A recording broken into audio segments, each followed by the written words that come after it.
All right, here we go. Let's go ahead and get this rolling. 8 o'clock. All right, we're recording live on the Zoom side, and we're streaming into my YouTube channel. Watch Get a Clue, all one word. And I believe that we are going live on Facebook as well right now. Hello, everyone. Welcome to another installment of Get a Clue in 52. Every Sunday night, we read one tip from the book, and then we pivot into a conversation. If anybody joins me live on the Facebook side, it's very easy to join. I'm sorry, not on the Facebook, on Zoom. It's just tinyurl.com/get a clue. So easy.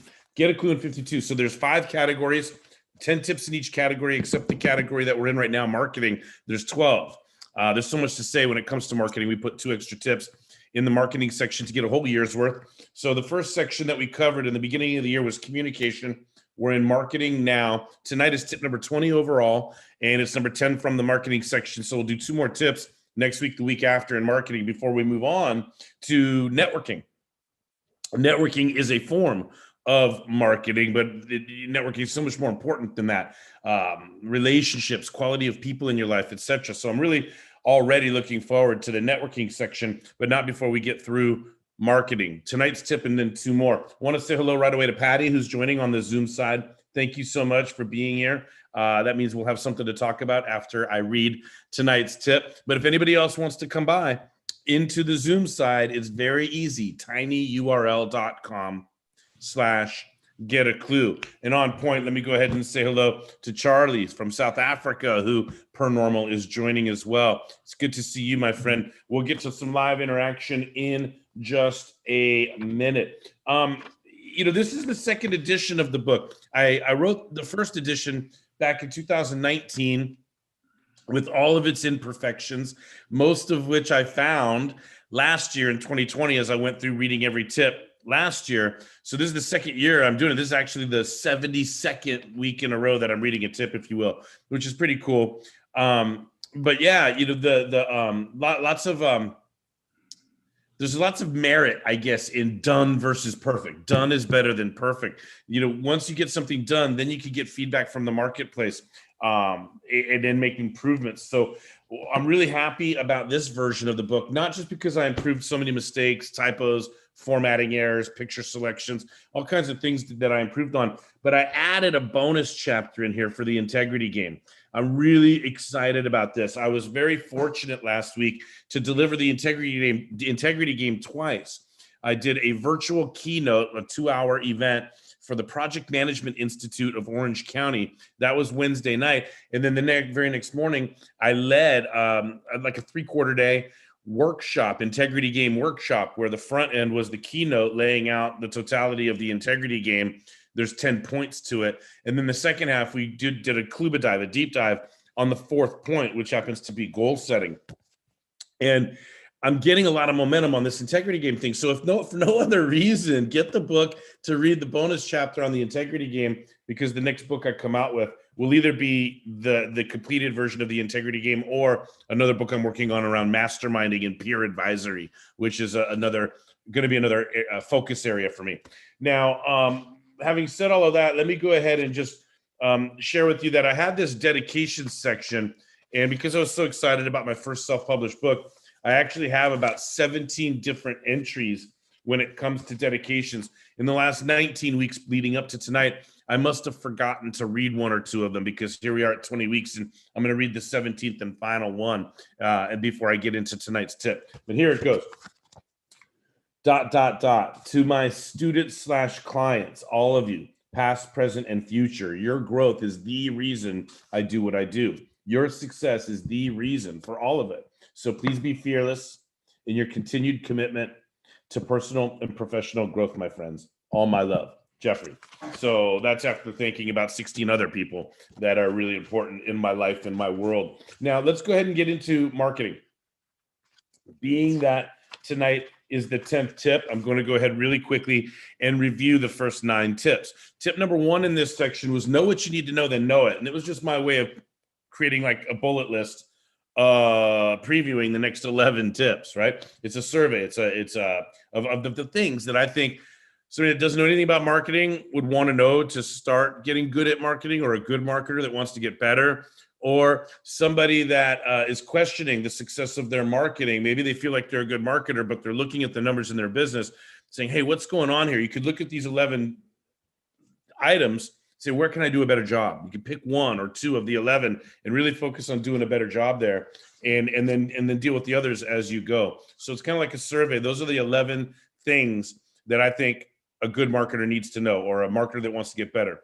Now, the rest of the tips 2 through 12 go into a little bit more detail on each of those 11 that I covered in tip number 1. So tip number 2 is know your ideal customer, or customers, plural. Tip number 3 is know the competition. Tip number 4, know the conditions. So those are the 3 C's: the market conditions, the competition, and the customer. That's market research. When you're doing market research, those are the 3 things that you're researching. Who am I selling to? Who else is selling to them? And what's the environment in which we're selling to them? That might make your marketing messages better. All right, tip number 4 was I said that already. Tip number 4 is know the conditions. Tip number 5, admittedly, could have gone in tip number 2, because know the issues, because we're talking about know the issues that your customers face. But in tip number 2, when we say know the customer, we were talking about demographics and psychographics. Like, what do they look like? What's their gender or their economic status? What's their education level? But also psychographics. What do they value? What are their attitudes? What are their beliefs? How do they feel about certain things? So all of that's in there in tip number 2, demographics, psychographics, buyer avatar, buyer persona. But in tip number 5, the distinction is focusing on the problem. What's the issue? One side of an issue is a problem. The other side of the issue is the opportunity. So another way to look at tip number 5 is pleasure and pain. What pleasure do your prospects seek? What pain do they want to get away from? Can you clearly articulate a problem that people face that you help solve? I'll give you an example. I can reduce cost per hire for any human resource professional, right? That's a problem.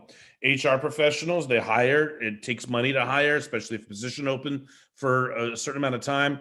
And then it's even worse if there's a hiring mistake. So I can make another promise like, hey, I can help you eliminate or reduce or eliminate critical hiring mistakes.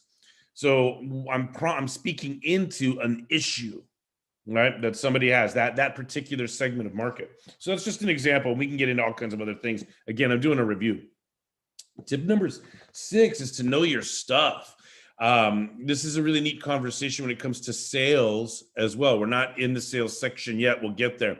But you really want to know, not just, you need to have intimate understanding of your products, your services, your teams, your organization, your operations. You really need to command all of that in order to have better marketing messages and give your prospects certainty, assurance, and be ready for any questions they have. It's really more important for the salespeople after marketing has done its job. But marketers still need to know intimately what they're marketing, right? It's not enough just to know competition, customer, and condition. You need to come inside the organization and really understand what R&D is putting out there as far as a product or a service, an event, an experience that ultimately you have to market. All right.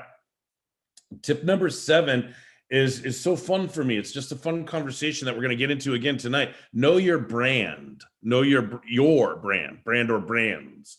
So in this tip, we're talking about brand being a promise to the marketplace.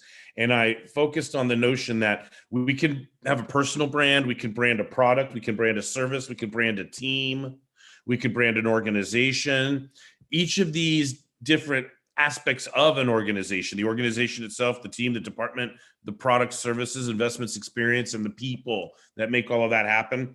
Each of those aspects have a promise to make to the stakeholders, shareholders, marketplace. So be clear on what your promise is. Tip number 8, know the drivers of buyer or human psychology. This is really important. There's about 6 things that we all really want. We all want to feel secure. We all want to feel excited. We all want to feel not just secure, but safe, steady, stable. We want to feel excited, entertained. We want to feel connected. We want to feel that we matter, right? That we're good at something, and that we're celebrated or acknowledged or recognized. We also want to grow, and we want to give. If you can master memory, recall, command of those 6 desires, you're going to be a better marketer. You're going to infuse into your marketing messages, how those emotions, those needs, those desires, those drivers of our psychology get fulfilled through interacting with the brand, the product, the services, the investments, the experience. So it's really important to know those things. To be a student, the Klubi snack was to be a student of behavior is to be an expert in marketing. So last week, tip number 9, know a good wordsmith. I have so much fun with wordsmithing and sloganeering and creative phrases. It was interesting. I think this was last week. So much happened this past week that it's like hard to even remember last week. But I think it was one of these rare weeks out of the 72 consecutive Sundays. I think only 2 I've been on where without anybody. It was just been myself. So when it's just myself, I just read the tip, elaborate a little bit, and bail. When there's somebody with me, like tonight, Patty and Charlie, we can screen share and get into more fun and take the conversation wherever it goes. I say this because I was fully ready last week to screen share on my list of domains on GoDaddy and like go through and, find some interesting ones or laugh around it, a good wordsmith, because, let me just say this. There's a difference between jargon and slogan. I'm going to elaborate on this tonight, I bet. Difference between jargon and slogan. Jargon is industry or product or experience specific language that only members of the community, masters of the content might understand. Whereas slogan is like wide appeal, right? Wide net. Like slogan is meant to be sticky or catchy or cute or funny or attention gating, or there's got to be some sort of hook. A great book that I recommend is Made to Stick by Chip and Dan Heath, Heath. I think one's a Duke professor, the other's a professor at Berkeley or something like that. But they get together and they write these great books. And Made to Stick broke down kind of like the literary science, the linguistic science of what makes messages sticky. How come one marketing message is way more memorable even 10, 20, 30 years later, and so many marketing messages we just completely forget about? So there's ingredients, there's strategy to making messages sticky. And without getting into the details of what they would list in that book, I'm here to tell you that knowing the issues, knowing the customer, knowing the competition, knowing the drivers of buyer psychology, those are all things that help. But knowing a good wordsmith would help too. Somebody that's well read, somebody that has a lot of fun words on the tip of their tongue. Anyway, we have a lot of fun with that. I have a lot of fun with my last name, Klubeck, wishing people a happy Clue year and putting people on my email clues letter and clearing things up for people, establishing clucidity and reducing friction, making things easier with clubrication. And, I have a lot of fun with that. That's all wordsmithing stuff. All right. So that brings us to tonight. Woo, here we are, 8:13 p.m. Tonight, we're talking about mind the gap. Right?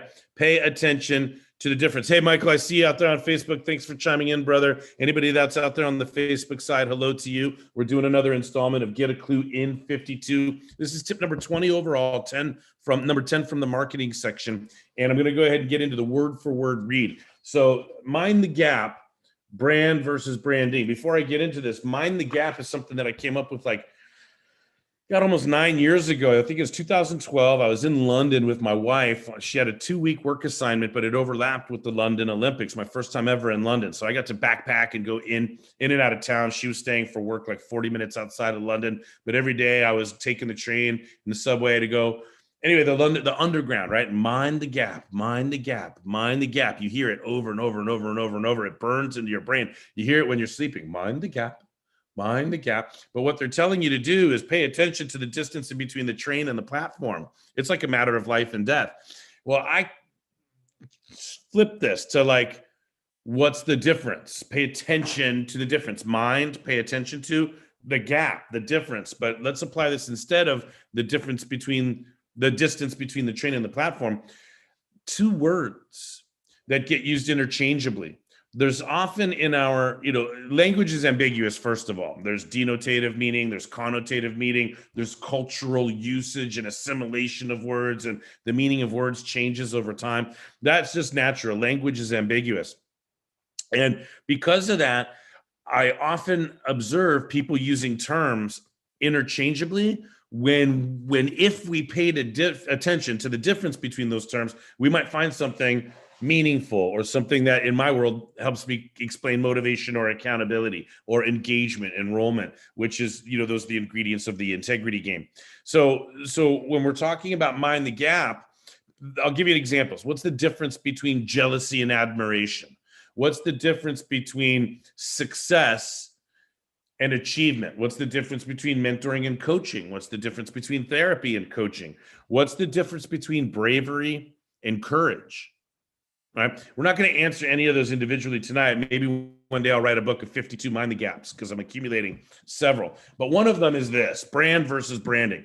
Oh boy, do I see people confuse this all the time. People are talking about, well, I'm going to brand you, and I need to brand myself, and we need to come up with a brand, develop the brand. And it's especially when, I remember when I was going over this tip last year, there was one particular person that I had in mind, and they would always say, like, I'm going to brand you.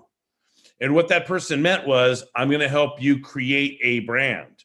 But because that person was very part of their marketing, part of the way that they do their business was, I'm the genius, I'm the guru, I could come up with everything, I'm going to brand you. To me, if I'm going to brand somebody, I'm going to take a piece of steel or iron, put it in some really, really, really hot fire, and then go stick it on somebody's butt. Right? Branding. So like, to me, when I hear brand you, it means I'm going to brand you. Like, I'm going to put my brand on you. I'm going to say something sticky that's going to stay on or stay with you. So I was always confused. It was never my place to correct the person, right? But I would get these assignments to help people go do speeches. And first I'd say, well, what's your brand? What's your promise? What's your promise to the marketplace? And that's where you got to start with things, right? So I'm here to tell you right away, before I even read the tip, brand is the message. Branding is getting the message out. So if I'm going to brand you, to me, that means I'm going to get my message out to you. And once I know that it's stuck with you, I've branded you. You are like a fan, or you're a client, or you're a whatever it is. But I prefer to say, I will help you create a brand. I will help you discover your brand. I will help you arrive at a brand that you're excited about. So that's what this person meant, was I can help you come up with a brand for yourself that you'll be excited to share with people. But it never came out that way. I mean, congrats if they understood it that way. But branding is something that you talk about. My good friend Joey Falcone, I would talk to him about branding, not the message itself, but getting that message out. What are all the different ways? Or Marissa Friedman, who I've had on as a guest before. So really good marketers understand channels, and that's probably one of the final two tips that we'll get at next week or the week after. Channels. What are the channels along which we send our messages?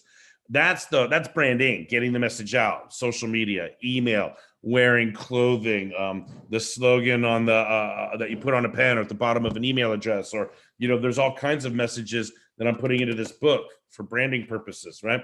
Mike says, you're really funny tonight. I like the gap book idea. Yeah, I like it too. I come up with tons of ideas, not enough time to implement all of them, just the best ones, right? Anyway, here we go. I'm going to go ahead and read word for word. I hope you guys understand at the highest level where mind the gap comes from and the difference between brand and branding. All right. Page 58. Here we go. My blog series called Mind the Gap is all about paying attention to words that get used interchangeably as if they mean the same thing, when the true difference between the words can be quite valuable if paid attention to. So in a crossover tip here, I ask you to mind the gap between brand and branding. Aside from the obvious that one is a noun and the other is a verb, to be clear that a brand is the message, your promise to the marketplace, remember? Whereas branding is the totality of action aimed at putting brand messages into the marketplace. If only for the time you will save in your meetings and dialogue with others about marketing, make sure you are all on the same page with your terminology. The brand is the promise. The branding is how the promise is sent, received in the marketplace. When you are asking, what is our brand? You are not asking, what is our branding? I beg you to understand how much time you will save simply in knowing that distinction and making sure you share meaning around those with everyone on your marketing team. Further benefits from this tip include a healthy division of labor between your techies who want to know the technology to get the message out there, and the people more likely to be your wordsmiths and sloganeers. See tip number 8. Another reason to mind the gap between brand and branding is so that each gets its fair and undiluted share of attention. I'm going to say that again. Patty, are you all right with that? Another reason to mind the gap between brand and branding is so that each gets its fair and undiluted share of attention. When you are asking your brain for the words to communicate a promise, it will produce different answers than if you asked it for the best channels to deliver that message. All right, that's it. And there's a nice little picture there of me doing some branding, getting my brand out on wine bottles, actually, sending it out to customers as thank yous and so forth. So there we go, 8:20 p.m.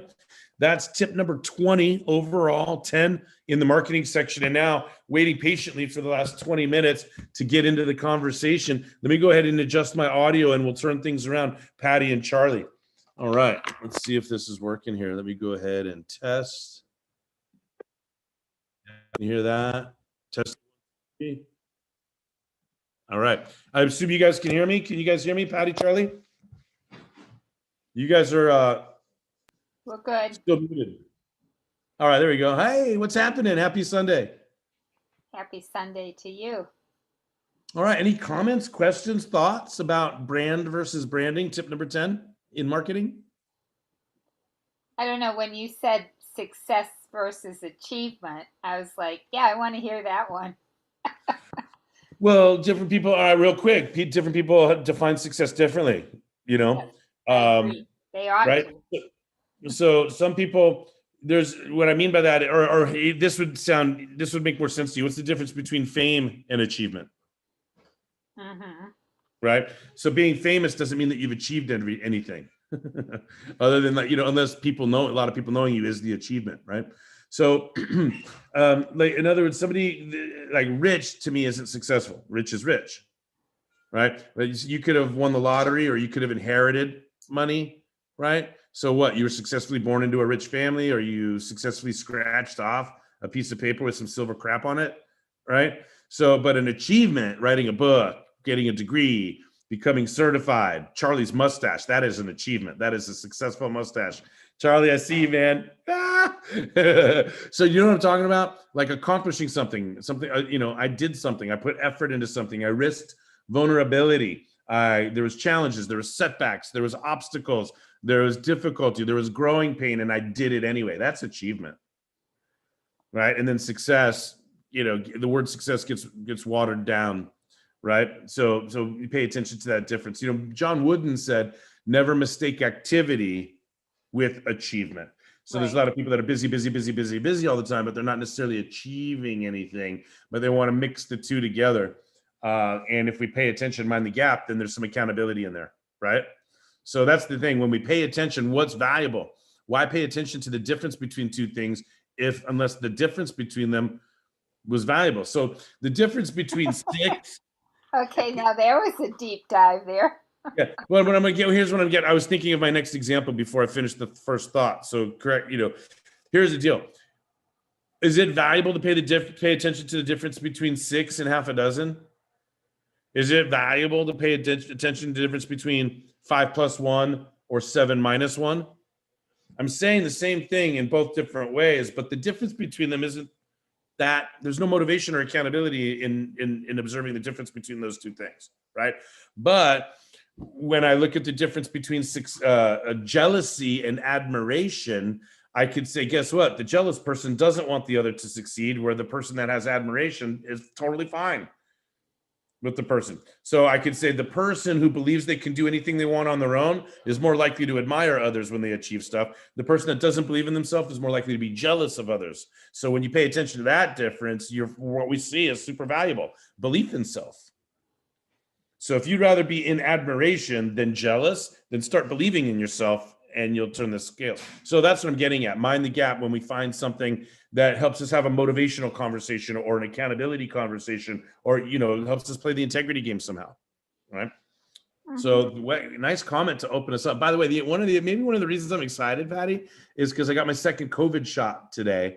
And that's just a weird feeling. And so far, I have no ill effects. I got to take a little nap earlier. I feel really good. And I was ready to have a headache or to feel woozy or feel like a truck hit me or something crazy like that. But I honestly feel like I could go get up on stage in front of thousands of people and deliver for an hour and a half straight without, breaks. I just feel really pumped up right now. There's a lot of good stuff happening, especially when we talk about the integrity game. Now, Charlie, are you going to open up your mic and jump in with a question or a comment or anything I can help you with? Or Patty, do you have anything else that you want to ask about or kick around? No, that was interesting, though. Yeah, I have a Klubi snack. I got it for Charlie. That's perfect. Yeah, I know he's going to ask me for one. So let me write this down. Hang on.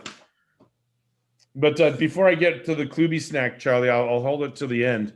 Do you have any other comments or questions we can kick around? Yeah, hi, Coach Jeff. Hello, Patty. It's good to be on. All our challenges we're having with electricity this side.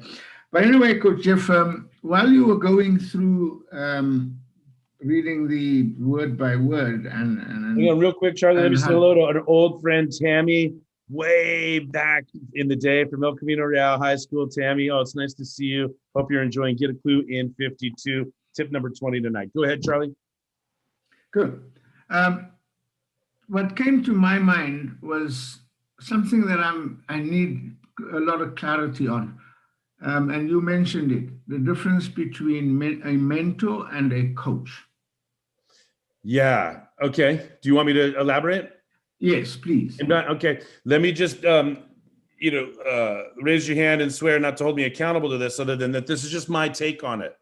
I'm not defining this for everybody else. Okay. I'm defining this for me. Patty, what's going on? You look like you're getting ready to seal it with a kiss, Patty. Are you leaving? No? You just, okay. It's like it was cold and I thought the book would give me warmth. Okay, never mind. I digress. You ready, Charlie? Okay, yes, this sir. Is my definition. This is my distinction. Okay. A mentor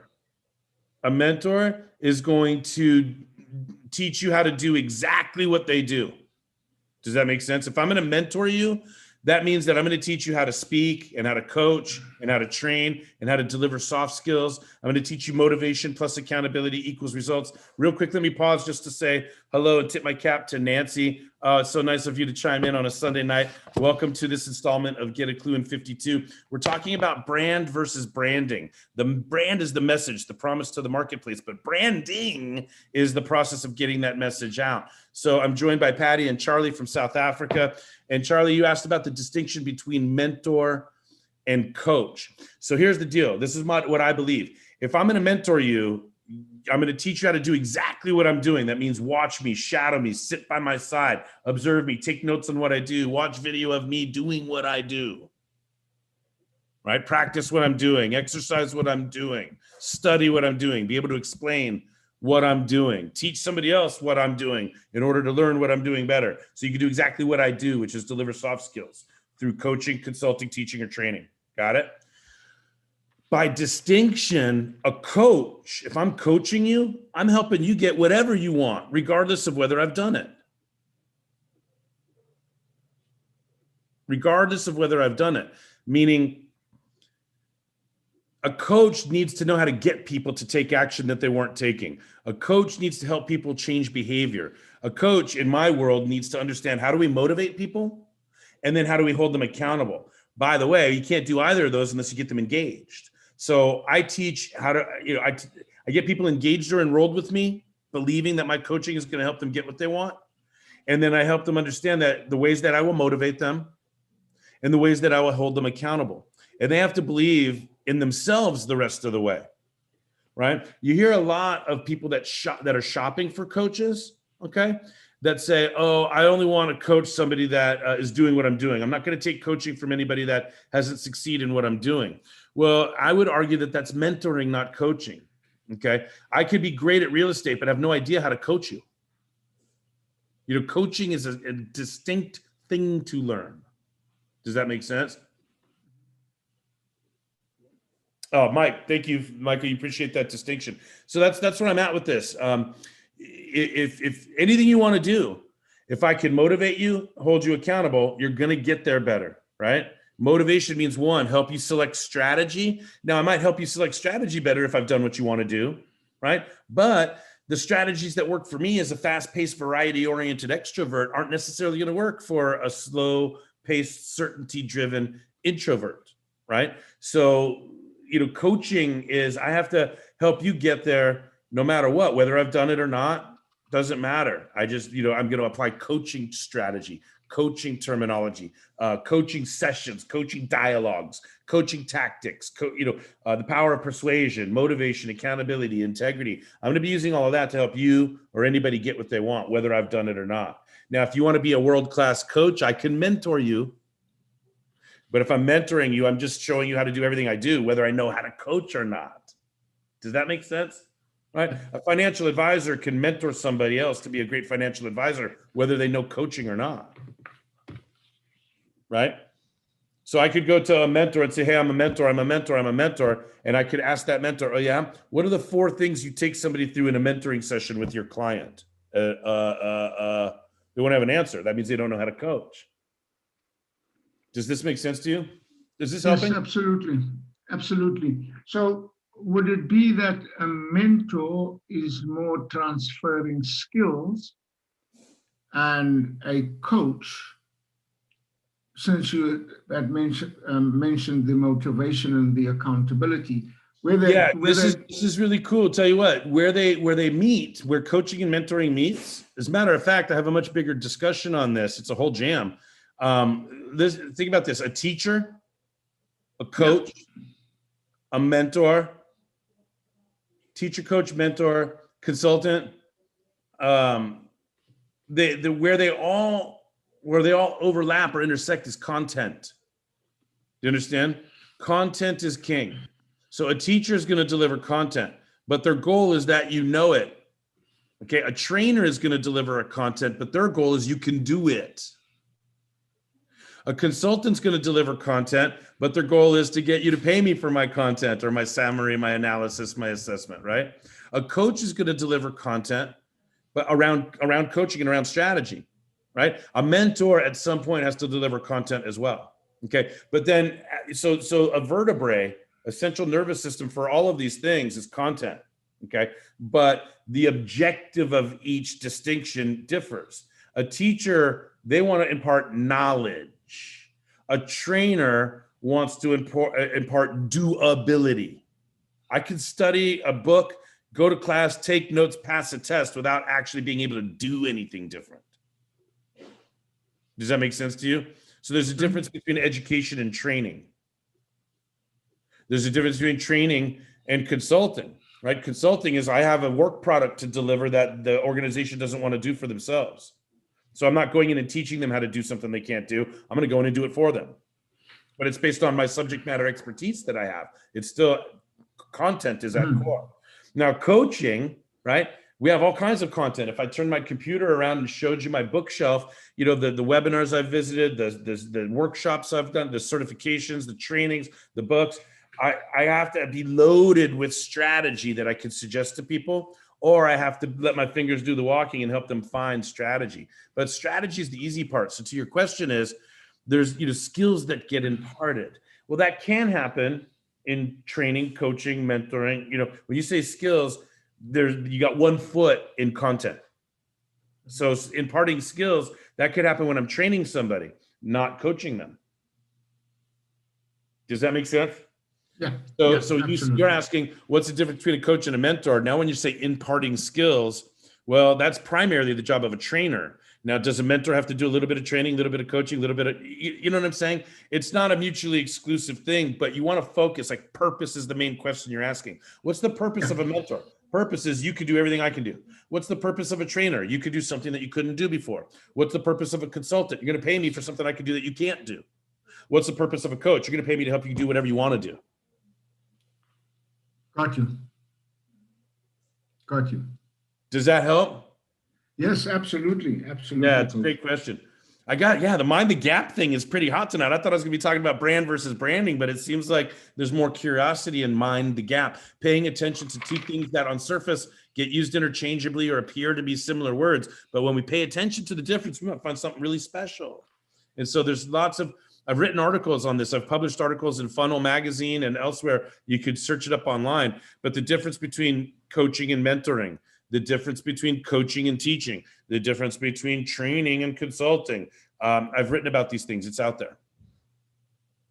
And again, thanks to Michael and Nancy and Tammy that at least those of you that I see have come on board on the Facebook side live. And of course, always to you, Patty, and you, Charlie, for joining me on the Zoom side for live interaction around the tip or anything you guys want to talk about. 8:35, we are in another installment of Get a Clue in 52. This is the 20th consecutive this year, 20th tip overall, but 10th in the marketing section. We have 2 more in the marketing section before we move on to the networking section. Any other comments or questions? Yeah, hang on. Michael says, awesome, bro. Tonight was great. Gave me some clarity on certain things. Awesome. That's why we do it, right? And remember the dedication that I read. I'll read. It's worth reading again, but I think it says here, to all of my students, clients, all of you past, present, and future, your growth is the reason I do what I do. Your success is the reason for all of it. So why would I stop hanging out with my family or recovering from my second COVID shot on a Sunday night? Well, in case one person gets one thing out of this, it's all worth it. It's why we do what we do. Get a Clue in 52. Patty and Michael, one of these days, bro, you're going to have to just bite the bullet and tiny URL it and come on board live with us so we can see your pretty face. We can do the eyeball hug and get some live interaction because you would color this thing up beautifully. I know that. So one of these days, man, find the courage and come on board live on the Zoom side, tinyurl.com/get a clue. All right. Patty, Charlie, anything else from you guys tonight? No, Coach Jeff, I'm cool. I'm just waiting for my Cluby snack. Oh, you want the Cluby snack? Well, Patty triggered it. Patty and I work well together. She's like oxygen for my fire. You know, like I don't know how to explain it. But here's what Patty said earlier on. Ready? After she asked her first question, she said, "Oh, that was interesting." Right? That was certainly interesting when I was talking about, well, we don't just pay attention to any gap. We pay attention to when we're expected to be something motivational or accountability or whatever. Right. Anyway, like that was interesting, especially probably was more interesting the way I described it because I was in my head. Did you see me in my head? And there was this thought that was like 20 seconds ahead of me and I was trying to catch up with it while I was delivering the current one. And did you hear the morph where I stopped talking about the current thing I wanted to say and did, gas pedal clutch where I pressed down on the clutch and let off. Anyway, into the next sentence. Here it is. Here's the Cluby snack. Are you ready? Charlie, are you ready? Cluby snack. Yes, sir. Patty, will you set me up for this one? Say that was interesting, and That was interesting. Well, here's the Cluby snack, Charlie. Everything is interesting, except what we have failed to create an interest in. I'll say it again because I know Charlie's taking notes. It warms my heart. I have a feeling he's going to produce an infographic out of this. Ready? Yeah. According to Coach Kluback or Coach Jeffrey, however you want to do it, here it is. Everything is interesting except what we have failed to create an interest in. In other words, it's not the thing that's interesting or not interesting. It's us, whether we are interested or not. So there's nothing out there that's boring, lame, stupid. We're the ones that are boring, lame, stupid. If we have failed to create an interest in anything. So everything's interesting except what we have failed to create an interest in. It's not up to the thing to be interesting. Interest is on us. Every job is an inside job. There you go. There's another Cluby snack. My mom was a high school biology teacher, and she always used to say that if we ever found any class boring or, that was our problem. Exactly. That's it. There's the Cluby snack right there. Everything is interesting except what we fail to create an interest in. You like that, Charlie? Absolutely, Coach. All right. Anything else tonight before we seal it with a kiss? Any last call for comments, questions on the 20th installment of the second edition of Get a Clue in 52? I'm good. No? All right. Patty, you ready? Do you have your book handy? I do. All right, here we go. All right, here we go. All right, thanks you guys. I appreciate you. All right. Hopefully we'll see you one. next week, and reach out during the week if you have anything that you need support with. All my love. Bye. Bye-bye. Bye-bye. Have a good week.